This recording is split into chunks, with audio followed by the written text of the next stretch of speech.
केवल विपक्षी ही सारे भ्रष्टाचारी हैं, भाजपा तो गंगा है साहब। भारतीय जनता पार्टी के खिलाफ जो भी जाता है ईडी छोड़ दी उनके पीछे, क्या भाजपा के नेता गलत नहीं करते? ईवीएम में जब तक तो बीजेपी आएगी। चल रहे हो ना सड़क पे, ये भी बिक चुका है। अच्छा, ये सड़क भी बिक चुकी है, इसको छोड़ के बाकी सब बिक चुका है। करे सब बिक गया। राहुल गांधी जिस रास्ते से जा रहे हैं उसमें अडानी कैसे चलने दे रहा है उसको? केंद्र के लिए आपके हिसाब से कौन सही है? कि अभी तो हाल फिलहाल में कहूंगा मोदी जी ही सही है, लेकिन किसानों के लिए मोदी जी सही नहीं है। क्या हुआ है महाराष्ट्र में जो मोदी जी की सरकार? अरे बाकी सब जाने दो, ये टीका ऐसे घूम के लगाना, किधर भी घूम सकते, टीका लगा के, वो उससे बड़ा गर्व है क्या? तो क्या लग रहा है 24 में सरकार किसकी बन रही है? महागठबंधन में राहुल गांधी। महागठबंधन को महागठबंधन मान लेंगे। अगर आप मुझे 5 पार्टियों के नाम बता देंगे जो महागठबंधन में हैं। अच्छा, एनसीपी, ठीक है, आरजेडी, स्टालिन के पार्टी का नाम तो पता ही होगा। बताइए, आप बताइए ना। उनका पार्टी का नाम तो नहीं पता, वो साउथ के है ना, तो आई डोंट उतना मतलब इंटरेस्ट नहीं है साउथ में। अगर ये जितने पार्टी के ऊपर अब अभी जो ईडी सीबीआई लगी हुई है ना, अगर चुपके सबको बतिया लेंगे ना, भैया बीजेपी में शामिल हो जाए, हटा दीजिएगा हमको। ईडी और सीबीआई का दुरुपयोग हो रहा है, ऐसा इनका क्या? बिल्कुल भाई, हमारा जो करा ना, लालू यादव को चारा घोटाला में जेल में डाला था, किसकी सरकार था? आप बताओ किसकी सरकार? कांग्रेस की। क्यों डाला था जेल में? क्यों चारा घोटाला के मामले में क्या था? किया था नहीं किया था? वो तो पता नहीं। मैं जम्मू से हूँ। जो बीजेपी ने किया ना अभी तक जम्मू वासियों के लिए, जो पहले था ना, वो अब वहाँ पे 99% नहीं है। हमारी जमीन थी, उसके डॉक्यूमेंट थे, हमें उर्दू में दिए जा रहे थे और हमें पढ़ाया नहीं जा रहा था। किसको? जम्मू वालों को, कश्मीरियों को पढ़ाया जा रहा था। मैनिपुलेट नहीं होता था ईवीएम पहले, अब मैनिपुलेट होता है ईवीएम, उसको मैनेज किया जाता है। अच्छा, पंजाब बीजेपी हारी तो ईवीएम हैक नहीं हुआ, और तमिलनाडु बीजेपी हारती है तो ईवीएम हैक नहीं होता, लेकिन जहां मध्य प्रदेश जीत जाती है ईवीएम हैक। नमस्ते, मेरा नाम नीतीश ठाकुर। एक बार फिर आप खबरें भारत देखना शुरू कर चुके हैं। 2024 का चुनाव जैसे जैसे करीब आ रहा है, वैसे हम आम जनता की राय लेने के लिए ग्राउंड पे पहुंचते हैं। हमारे साथ एक युवा है, क्या नाम हुआ आपका? टिंकू बाबू। टिंकू बाबू, यस। कहाँ से हैं आप? From Bihar. From Bihar, Tinku Babu from Bihar. तो क्या लग रहा है 24 में सरकार किसकी बन रही है? महागठबंधन। महागठबंधन, यस। कौन सा है ये महागठबंधन, जरा नाम लीजिए ना। महागठबंधन में राहुल गांधी। अच्छा, हाँ। और चलिए आप एक काम करिए, महागठबंधन को महागठबंधन मान लेंगे। अगर आप मुझे 5 पार्टियों के नाम बता देंगे जो महागठबंधन में हैं। अच्छा, एनसीपी, ठीक है, आरजेडी, कांग्रेस, ठीक है, कितने हुए? अच्छा, हाँ ठीक है, आगे बताइए। 3 हो गए। 3 हो गए। आम आदमी पार्टी, अखिलेश भैया, कितने हो गए? 5। अब मैं आपको ज्यादा बताऊंगा, आप 5 पूछे, मैं ज्यादा बताऊंगा, ठीक है ना? स्टालिन के पार्टी का नाम तो पता ही होगा। बताइए, आप बताइए ना। और स्टालिन की पार्टी का नाम बताइए। उनका पार्टी का नाम तो नहीं पता, वो साउथ के है ना, तो आई डोंट उतना मतलब इंटरेस्ट नहीं है साउथ में, तो बट फिर भी डीएमके। हाँ, डीएमके हो गए, और महुआ मुक्ति हो गई, और बिहार में। क्या आपको इन सभी का इतिहास पता है? पता है ना? क्या पता है? जब आम आदमी पार्टी के जो मुखिया है अरविंद केजरीवाल जी, उनके 3 मंत्री इस वक्त जेल में हैं, ठीक है, पूर्व मंत्री जिन्हें हम कहेंगे, और खुद अरविंद केजरीवाल के ऊपर ईडी सीबीआई की तलवार लटकी हुई है। उसके बाद अगर हम झारखंड चले जाते हैं तो वहां के मुख्यमंत्री को जेल में डाल दिया जा चुका है, उनके ऊपर भी ईडी सीबीआई की तलवार। वहां ममता बनर्जी के पार्टी के नेताओं के ऊपर भी ईडी सीबीआई की तलवार। यहाँ अखिलेश यादव के पार्टी के नेताओं के पास सनातन धर्म के विरुद्ध टिप्पणी करने के अलावा और कोई ऑप्शन नहीं है। तो एक बात बताइए, ये अलायंस तो तैयार होने से पहले ही बिखरता हुआ नजर आ रहा है। अखिलेश यादव का आज से 4 महीने पूर्व का बयान क्या था, आपको पता है? उन्होंने कहा था कांग्रेस को वोट देने से बेहतर है कि भारतीय जनता पार्टी को वोट। बोला था। लेकिन मैं आपको बता देता हूँ यहाँ पर, अगर ये जितने पार्टी के ऊपर अब अभी जो ईडी सीबीआई लगी हुई है ना, अगर चुपके सबको बतिया लेंगे ना, भैया बीजेपी में शामिल हो जाए, हटा दीजिएगा हमको, हम सीबीआई हटा दीजिए ना, बीजेपी में शामिल हो जाते हैं। हमारा पास फोन आया कल, हाँ आपके पास में फोन आया है ईबीड सीडीआई के लिए। मैं तो कल ही बीजेपी में शामिल हो गया था, सुनिए ना, मैं तो कल ही बीजेपी। सॉरी भैया, गलती से लग गया आपके पास कॉल। ठीक है। अब एक बात बताइए, मैं जो सवाल करूंगा उसी का जवाब देंगे आप। ईडी और सीबीआई का दुरुपयोग हो रहा है, ऐसा इनका क्या? बिल्कुल भाई, हमारा जो करा ना, लालू यादव को चारा घोटाला में जेल में डाला था, किसकी सरकार था? आप बताओ किसकी सरकार? कांग्रेस की। क्यों डाला था जेल में? लालू यादव को जेल में क्यों डाला था? बेचारे को क्यों डाला था? क्यों चारा घोटाला के मामले में क्या था? बेचारे को नहीं किया था। वो तो पता नहीं, उतना दिन पहले मैंने तो एक सेकंड, अगर चारा चोरी नहीं किया था तो उसको जेल में क्यों डाल दिया था कांग्रेस ने?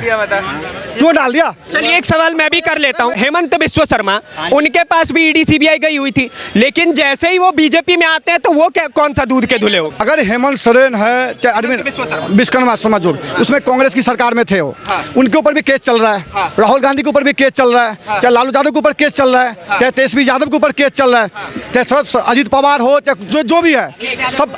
अरे भाई सुनो ले, अरे भाई अभी पूछोगे ना सवाल, भग जाएगा। अभी पूछा था, सबके ऊपर केस चल रहा है। सजा देना काम कोर्ट का, जुडिशरी काम है, सजा देगा कोर्ट। आगे तो आने दीजिए, बात करिए ना। सजा देगा कोर्ट, वो मोदी को सजा नहीं दे सकता है। जुडिशरी जाने पड़ेंगे आपको, हाई कोर्ट हो, लोअर कोर्ट हो, सुप्रीम कोर्ट है, आपको वहां से। बात बताइए, ईडी और सीबीआई को केवल क्या कांग्रेस के नेताओं में या फिर विपक्ष के नेताओं में ही चोर दिखता है? 70 साल राज किसने किया? कौन सरकार चलाया? किसकी सरकार था 70 साल से? कांग्रेस की। वैसे 56 साल ही मान लो। तो जिसके पास चीनी की बोरा होगा ना, वहीं पे चीटी जाएगा। आपके पास चीनी का बोरा होगा, उसी के पास चीटी जाएगा। मैं मध्य प्रदेश के हरदा से हूँ जी। मध्य प्रदेश में पहले एक पूर्व कृषि मंत्री हुआ करते थे, कमल पटेल। भरपूर जगह दीजिए। कमल पटेल जो है वो जब राजनीति में आए थे, उनके पास मात्र 40 एकड़ जमीन थी। अभी 5000 एकड़ जमीन है। भाजपा के हैं। और पहले उनके पास में चप्पल खरीदने के लिए पैसा नहीं था। अभी 2000 करोड़ की संपत्ति है। मध्य प्रदेश के गृह मंत्री रहे नरोत्तम मिश्रा जी, पहले कंडक्टर थे, बस कंडक्टर थे। अभी 10,000 करोड़ की संपत्ति है। लेकिन उनके यहाँ पर सीबीआई ना जाती है, ना ईडी जाती है। बस वो केवल विपक्षी ही सारे भ्रष्टाचारी है। भाजपा तो गंगा है साहब। हाँ, उसमें तो आते ही पवित्र हो जाते हैं साहब, है ना? एथिकल डिबेट मैं उनको भी मौका दे रहा हूं, चोर वाला काम। हाँ, कंटिन्यू करिए। हाँ, तो आप सोचिए कि इस तरह की, और ऐसा नहीं है भाजपा के आप सारे नेताओं। अब मैं मध्य प्रदेश में आपको बताऊं, एक विधायक जुए सट्टे के व्यापार में लिप्त है। एक विधायक, उसके बावजूद भी हाँ वोट को देता। अरे वोट इसलिए दिया भाई साहब, एक लाडली बहना योजना लाए ये, जिसमें है ना महिलाओं को मंथली सैलरी देंगे घर बैठे। सर अब महिलाएं आ गई लालच में, उनने दे दिया वोट। और आपको एक बात बताऊं, पुलिस की सैलरी बताएं मध्य प्रदेश में कितनी है? पुलिस की सैलरी बताएं मध्य प्रदेश में कितनी है? 18,000 रुपए मात्र महीने का। हाँ, और जो आपके यहाँ पे जो आशा कार्यकर्ता होती है ना, उनको कितने मिलते हैं? मात्र 2,000 रुपए। गलत। राजस्थान में मैं जम्मू से हूँ। मैं जम्मू से हूँ। जो बीजेपी ने किया ना अभी तक जम्मू वासियों के लिए, ठीक है? सुन, नहीं मैं आपने अपनी एमपी की बात की, मैं जम्मू की बात कर रहा हूँ। जो पहले था ना, वो अब वहाँ पे 99% नहीं है। अच्छा, जो पहले था। 370 हटने का कुछ फायदा लग रहा है आपको जम्मू कश्मीर वासियों को? आज़ादी हो गई, आज़ादी इतना 1947 में जो हुआ था ना आज़ादी, वो तब आज़ादी नहीं मिली थी इतनी जितनी हम अभी मिली है 370 के बाद। हमें पढ़ाया, जो हमारी ज़मीन थी उसके डॉक्यूमेंट थे, हमें उर्दू में दिए जा रहे थे। अच्छा, और उर्दू में दिए जा रहे थे अभी तक, और हमें पढ़ाया नहीं जा रहा था। किसको? जम्मू वालों को, कश्मीरियों को पढ़ाया जा रहा था। अच्छा, ओनली। और हमें कागज जो हमारा जितने भी डॉक्यूमेंट हैं वो हमें उर्दू में दे दिए। उर्दू में चल रहे थे। अभी वो इंग्लिश में, कुछ हिंदी में हुए हैं, अभी वो हुए हैं। अब आपकी जायदाद ही आपको जो है पूरे उर्दू में आ रही है, आपको क्या पता कौन क्या कर रहा है? अच्छा, एक बात बताइए, 2024 में सरकार किसकी होगी आपके हिसाब से? मोदी जी। बहुत बढ़िया। मोदी जी आएंगे, और अभी कम से कम 30 साल तो दिख रहे हैं। 30 साल दिख रहा है? 3 साल।